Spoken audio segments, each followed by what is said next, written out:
Of all the curious creatures within the mythologies of the world, few are as universal as the unicorn.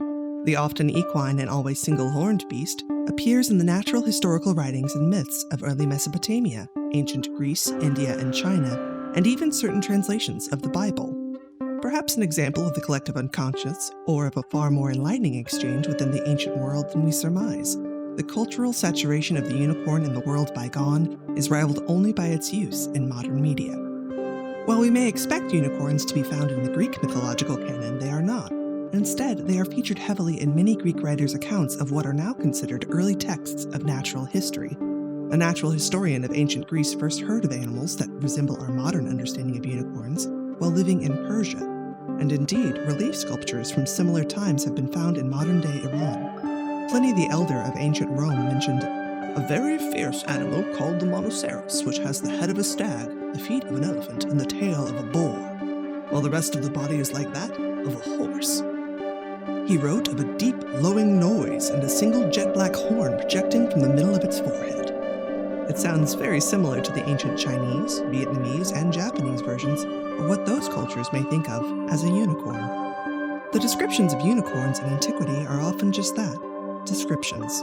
But Cosmas Indicopleustes of 6th century Alexandrian was one of the first to add lore based on supposedly observed behavior of the singularly horned animal. While visiting the palace of the king of Ethiopia, he reports in his works on cosmography that it is impossible to take these ferocious beasts alive, and that all its strength lies in its horn.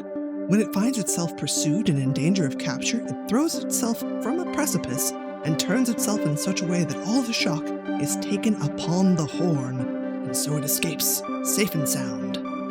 With the unicorn being one of the most ubiquitous figures in all of lore and legend, it shouldn't be surprising that they show up in what is arguably the most well-known collection of stories, myths, and parables in the whole of the world, the Bible. The translators of the King James Bible of 1611 favored unicorn as a translation of the Hebrew word riyam. They maintained it was the perfect recognizable animal that was proverbial for its untamable nature. It is found in the Book of Numbers, Deuteronomy, Job, Psalm, and Isaiah. The classical Jewish version of the Bible did not make use of the term to translate the riyam, but there are some rabbis and scholars of the Talmud that believe the animal referred to as Tahash in Exodus, Numbers, and Ezekiel was a domesticated, single-horned, kosher creature that existed in Moses' time. It has often been suggested anecdotally that whatever animal these passages are referencing somehow missed their trip on Noah's Ark, and as such are no longer seen on Earth after the Great Flood.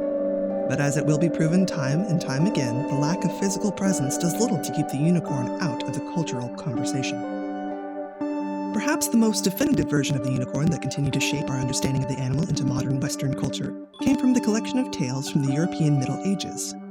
Through both religious and humanist myths, the unicorn came to represent purity of both mind and body almost universally. From this period, we see the growth of ancillary lore surrounding the beasts and their some parts. The unicorn horn is said to be both magical and medicinal. It can be used for things like water purification, as an antidote to several poisons, and even the easing of symptoms of leprosy. Unicorn horn, or alicorn, became an entire economy unto itself. Alicorn powder was sold at astronomical prices, even as late as 1741. Of course, to acquire the horn, one had to trap the beast long enough to harvest it.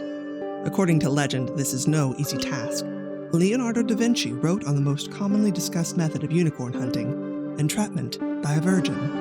Da Vinci wrote, "The unicorn, through its intemperance and not knowing how to control itself, for the love it bears to fair maidens, forgets its ferocity and wildness, and laying aside all fear, it will go up to a seated damsel and go to sleep in her lap, and thus the hunters take it." This image is often used in many famous Gothic tapestries, telling stories of unicorn hunts that are always accompanied by slight, fair-skinned, and seemingly virginal women being used to trap the magnificent beast. As pure and stainless as the unicorn is often shown, let it never be said that the unicorn is not a powerful, fearsome creature when it needs to be. We see this belief upheld in a number of coat of arms for members of royalties, cities, and as the official symbol of Scotland. The unicorn is used both as a principal image and supporter in the coats of cities in Hungary, Germany, France, the Czech Republic, the Netherlands, Switzerland, and of course, Scotland. It is shown sometimes as tamed to convey the great power of the city or monarch, or far more often the unicorn is depicted as free and upreared, driving the imagery of fierceness of the nation or person it is representing. The unicorn is depicted in heraldry and on coins, and was carved into the very walls of Scotland's castles.